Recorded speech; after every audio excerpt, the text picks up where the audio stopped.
Hi, I'm Marisa, your home educator coach and founder of My Homeschool Roadmap. And I'm about to tell you the most incredible opportunity for your teens to be able to move ahead quickly. And that is to be able to skip high school altogether and just take community college. That's right, and it's an option that's growing nationwide, and I believe that in the next 3 years, it might just be the norm. Thank you so much for your replies and your comments to video number 1. You got to hear my daughter and my son, who both started community college when they were 12 years old, what it was like for them, but how they truly benefited. One graduated early with both her associate's degree as well as her high school diploma at the same time as a junior in high school, saved us tens of thousands of dollars of tuition because when she went into the university, she went in as a junior. I mean, you just get done with school so much sooner, and I know a lot of times it's helped me because it's something I can put on a college application or a resume that really helps me stand out, is that I graduated 2 years early and blah, blah, blah. So I think there's a huge advantage to going to community college through high school. And my son just wanted to really be able to move ahead, but not at such a quick pace, because he has 5 businesses, 3 of them online, and he wanted the flexibility to be able to manage his businesses in his own time. Having time when you're young, it lets you prioritize on what you want to do, the things that matter to you. So maybe that's business or a hobby. But that's sort of how I was able to start my businesses, was with so much time that community college gave me, and homeschooling too. You know, at church, they have those big tubs of hand sanitizer. The greeters are usually like, "Hey, how you doing? It is so nice to see you. We are so glad to have you. We're not going to judge you. We're just going to love." That's all we do in this church. How many kids do you guys have? 4? 4 is a great number of children. We love children. Children, they're just great. They're just like little angels from up above. Yes, they are. Where are you all from? Arkansas? Oh, what's that?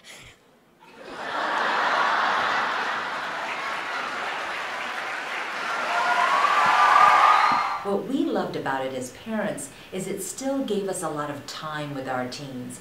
We started homeschooling since the very beginning, since they were in kindergarten. And right around 7th and 8th grade, you know, things were just a lot more difficult. I mean, I did not remember a lot of the things that I learned when I was a kid. And I even have my master's degree, but that meant nothing because seriously, when it came to like 7th and 8th grade, I just was like, oh my gosh, I don't know if I can do this anymore. I was kind of panicking, and I thought, ooh, these topics, I don't even remember what I learned and how to teach it, and I just needed a lot of help.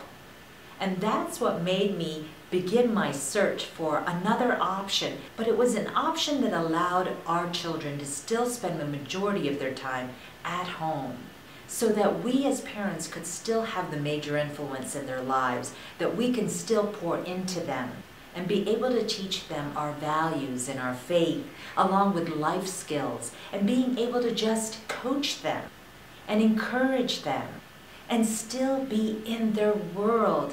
Because you and I know when they reach their teens, it's really hard to get into their world. And I just did not want to lose that. And that's why I love the early college option, because even though our kids were so vastly different, our oldest was totally into academics. Our youngest was totally into his entrepreneurship. The early college option allowed them time.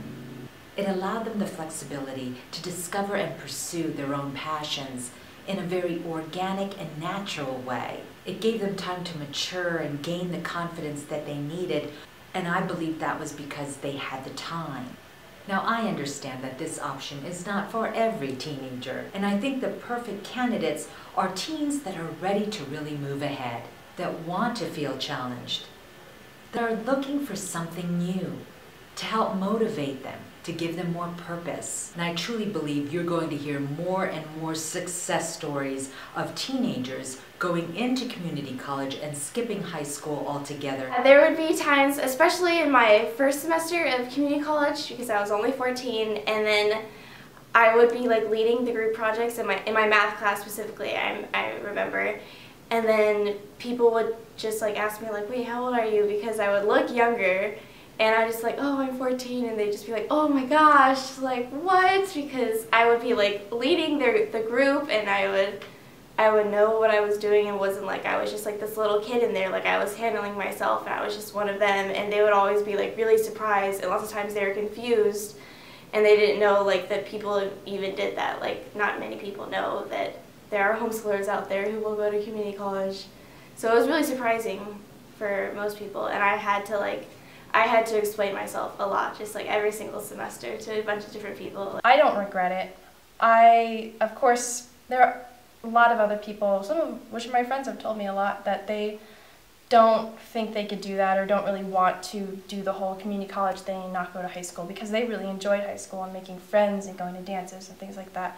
So I think it's a huge advantage, because when I'm at a university, I get to tell all my freshman friends that I'm a junior, and I'm a year younger than them, and I'm graduating before them. It's really cool. But it's totally up to the person. It's up to you and your personality type and what you want to do. Are you more focused on schools and academic, or do you really want the social aspect, which you can still get by not going to high school. It's just you just get it through different things like sports or other hobbies. And then I did judo, sports, and then I did flute, and then I was in symphonies, and then I had church, and so I had lots of other experiences where I was like in group activities with other people. The resources and the tools that are available out there to help educate our children are growing year after year. Everything from blended learning to online learning, co-ops, enrichment programs, early college, virtual schools. All those resources allow us to be able to home educate our children, making it a lot easier. Both our children used an online program, an online charter school, along with going to community college, and it was a perfect fit. And when there was no community college class that could fulfill a high school requirement, then my children took the online class to fulfill that high school requirement. So it was a perfect combination. And what was even better, it was all free. So by using that online program and community college, it was such a perfect fit. So much so that our daughter, Lindsay, was featured in a case study done by the Goldwater Institute. A case study titled, How Online Schools Can Improve Student Achievement and Use Resources More Effectively. Her story of how she participated in an online school along with taking community college classes helped her to be able to graduate high school early. And what was really cool about all this is she was valedictorian of her online high school class, a class she had never met until graduation day. I think our situation here, graduates, is very unique. I mean, let's face it, we're all strangers. I'm going to be honest and say I've never seen any one of you before. You don't know who I am, and I don't really know you. This may be the first time we've met, and most likely our last. So this isn't like a regular high school graduation ceremony. We don't have people like the popular girls, the jocks, and the nerds to identify with. We didn't really create lasting memories with each other because, frankly, if you were like me, you were probably at home doing your schoolwork on the computer. Thus, the speech isn't going to be like a regular high school valedictorian speech. If we have a computer, we have our school. So we could go to the park and work on our history class or study science at Barnes & Noble. Actually, a couple weeks ago, I went to another graduation at Chandler Gilbert Community College where I was handed my Associate of Arts degree. I just found out that almost 75% of our class has already received college credit. I'm blown away by that figure. Do you see what's happening here, graduates? We are changing and challenging the norm of education. As I travel to homeschool conventions across the country, I'm always hearing homeschool parents struggling with what to do during the teen years. And I think this early college option where they take community college classes and get high school credit is just such a win-win. And what I love about the community colleges are all the vast resources and how well equipped they are to really help support our children. Whether it be through face-to-face tutoring, online tutoring, counseling. It seems that the resources in community college are endless to make sure that our students succeed. So let me share my computer screen to give you an idea of how all this works. Most high school requirements across the country are fairly similar. There may be slight changes, but they're all pretty much the same. So if we looked at Arizona's state standards for high school, it would be similar to your state, almost guaranteed. So this is what we have, is the Arizona Standard Graduation Plan. The requirement is 4 credits for English, 4 for math, 3 for lab science, 3 for social studies, 1 for fine arts and humanities, 1 for technology, and 6 for electives. So let's go ahead and look at the beginning in English. 4 credits. At a community college, there's English 101 and 102. Those are the entry-level English classes, and those would count as high school credit. It would fulfill actually 1 credit for English 101 and 1 credit for English 102, and that's why I wrote them in twice. Here's the beauty of community college. We all know that 1 community college class is taken during a semester. You can take English 101 for 1 semester and be able to fulfill 1 credit, which normally takes 1 entire year of English. You finish in half the time. That's the beauty of taking a community college class. Let's take English 102. That would fulfill an English requirement in high school. And again, you only take it for 1 semester, but it counts as 1 credit, which translates to 1 year of English if you were to take it at a high school. So again, you fulfill this 1 credit in half the time. And then you would fulfill, of course, 2 more classes in college to fulfill the other 2 credits that are needed. So English 101 and English 102, you could take that in 1 semester. You could take it in 2 semesters, have English 101 in the fall, and then maybe take English 102 during the spring, and you would have 2 credits already fulfilled under English, rather than staying in high school and taking 2 years of English. Mathematics, same thing. You would find the equivalency at community college that would fulfill the Algebra 1 requirement, the Geometry requirement, and the Algebra 2 requirement. So these classes, because they're written here under course, that means these must be fulfilled.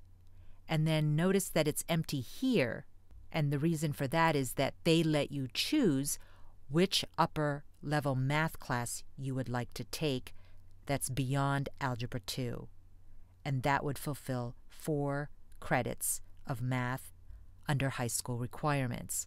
So you would find a math class in community college that would fulfill Algebra 1, Algebra 2, and Geometry. When my daughter attended community college, she wanted to fulfill this geometry requirement at community college, just like she fulfilled these requirements in community college. But they did not have a class that would fulfill the geometry high school requirement in community college. So she decided to take it online. So she went with a program, an online high school, where she took geometry for an entire year. But she took it online, and she loved the flexibility of being able to just work on it when she could.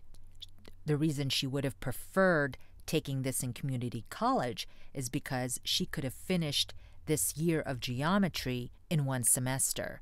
Lab science. So under this category, there are no listings. So it allows you to be able to choose the lab sciences you would like to take to fulfill the 3 credit hours under lab science.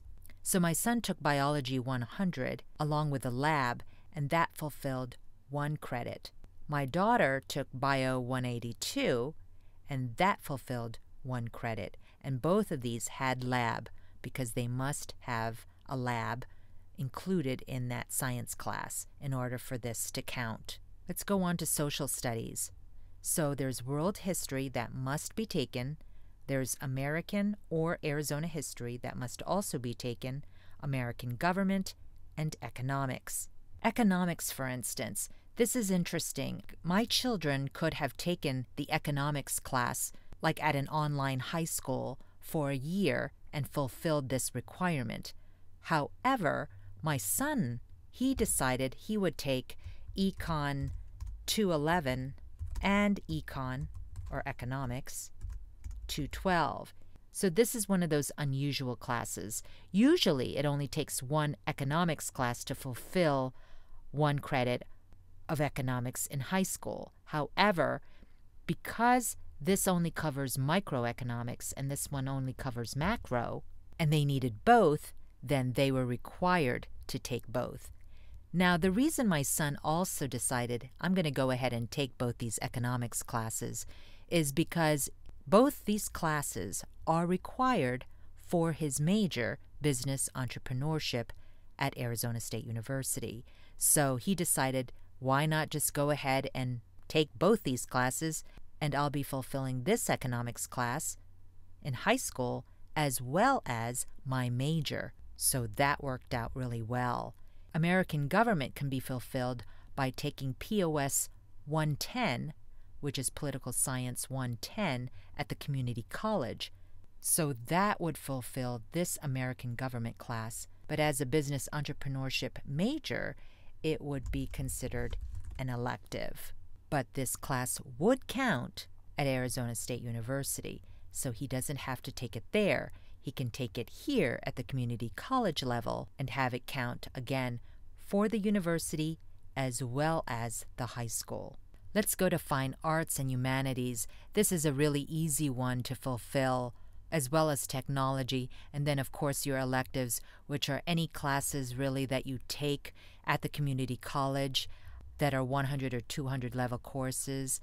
Those would be considered electives. Anything in the community college system that start with 0 can count as electives as well in high school. However, in the university level, they do not count. That at least is under Arizona law. And I have to say that because every state is so different when it comes to requirements at the state level, at the university level, and even at the community college level. They differ, but just slightly, so I don't want to ever assume that Arizona laws are the same as, let's say, Texas or Ohio or South Carolina. So you can really help your student plan ahead of time what classes are necessary to fulfill these high school requirements, as well as the requirements for his major. Ideally, you would be looking at both his requirements for the major he plans to take at the university as well as high school, and that takes some going back and forth and back and forth. And in video number 3, I'm going to show you your funding options to give you an idea of what you could use to help pay for those community college classes, as well as give you an option that allows your child to be able to skip a community college class if they're really knowledgeable in that area by simply taking an exam, and it's called the CLEP. And for you working parents out there, I'm going to share my story as well as give you some ideas on how you can still make it all work.